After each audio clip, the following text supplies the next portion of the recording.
We're going to turn to the Middle East now. Hamas says it is sending a delegation to Egypt, quote, as soon as possible to keep working towards this long-anticipated, long-delayed ceasefire deal with Israel, which is still not really in sight. Hamas's leader says he's concentrating on the positive spirit of the moment as the fate of hostages and more than 1 million civilians in southern Gaza hangs in the balance. Secretary of State Antony Blinken is urging Hamas to accept the deal, saying there is no time for further haggling. Let's bring in ABC News foreign correspondent Tom Soufi-Burge in Tel Aviv for more on these crucial talks. Tom, we've been here before.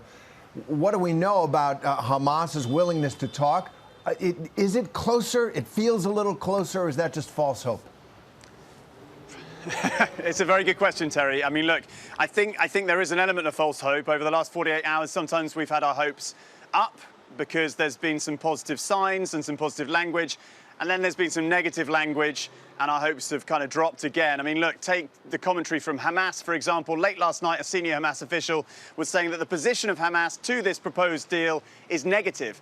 Wind on the clock, and as you say, the leader of Hamas, Ismail Haniyeh, is basically saying there's an air of positivity that Hamas is considering this deal. Look, we know that there is a proposal on the table. We know that the American administration is saying it is a generous deal, that the Israelis have made a lot of concessions on the number of hostages potentially released in the initial phase of the deal, the number of Palestinian prisoners that could be released in return. What really seems to be the stumbling block right now is whether or not this deal lays out a kind of roadmap or a path towards a potential or definitive end to the war. Now, look, Hamas does want the war to end. I think for Hamas, it's almost a red line. They need to know that at some point the war will end. At the same time, you know, once again, we've had Israeli Prime Minister Benjamin Netanyahu saying, we will go into Rafah, we will finish the job, and we will try and go against those remaining battalions which the Israeli government says are hiding in that southern city of Gaza. But, of course, there are hundreds of thousands of civilians there too, and that is why the US is telling the Israelis, don't go into Rafah.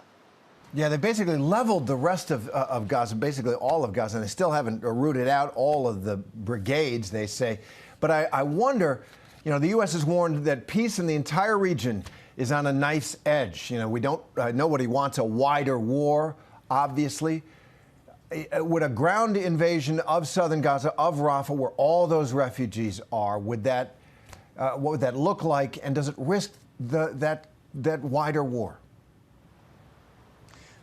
It definitely ups the chances. I mean, I think there's no one would say it wouldn't. I mean, look, because, you know, we're not talking about this side of the negotiations much, but there is also talks at the moment between mediators, potentially the French, the Israelis, and Hezbollah in Lebanon to try and de-escalate on Israel's northern border up there. Now, Hezbollah, like other militias backed by Iran in the region, they're launching attacks or have been launching attacks for months, and their premise or their motivation and their reasoning is the war in Gaza.